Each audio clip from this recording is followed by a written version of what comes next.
বাংলার ইতিহাসের পাতায় লুকিয়ে আছে অসংখ্য বিস্ময়কর গল্প, আর সেই গল্পগুলোর একটি নীরব সাক্ষী হয়ে দাঁড়িয়ে আছে সোনারগাঁওয়ের বিখ্যাত বড় সর্দার বাড়ি। এই বাড়িটি শুধু একটি স্থাপনা নয়, এটা একসময়ের প্রভাবশালী জমিদারি ঐতিহ্যের প্রতীক। ধারণা করা হয় এটি নির্মাণ করেছিলেন স্থানীয় প্রভাবশালী সর্দার পরিবার, যারা এই অঞ্চলের প্রশাসন ও সমাজ ব্যবস্থায় গুরুত্বপূর্ণ ভূমিকা পালন করতেন। বাড়িটির স্থাপত্যশৈলী দেখলেই বোঝা যায় এটি কোনো সাধারণ নির্মাণ নয়। লাল ইটের গাঁথুনি, খিলান দরজা এবং নকশা করা বারান্দা সবকিছুতেই রয়েছে মুঘল ও ঔপনিবেশিক প্রভাবের মিশ্রণ।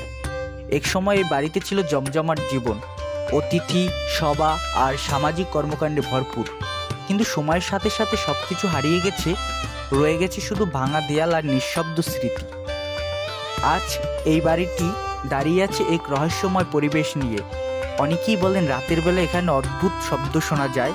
যদিও এর কোনো প্রমাণ নেই, তবু এই গল্পগুলো জায়গাটিকে আরও আকর্ষণীয় করে তুলেছে। ঐতিহাসিকভাবে ঈশা খানের সময় থেকেই সোনারগাঁও অঞ্চল ছিল রাজনৈতিক ও অর্থনৈতিকভাবে গুরুত্বপূর্ণ।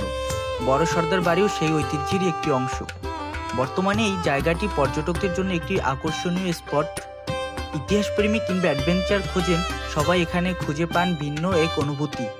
সোনারগাঁও বড় সর্দার বাড়ি আমাদের মনে করিয়ে দেয়, সময় বদলায়, মানুষ হারিয়ে যায়, কিন্তু ইতিহাস কখনো মুছে যায় না।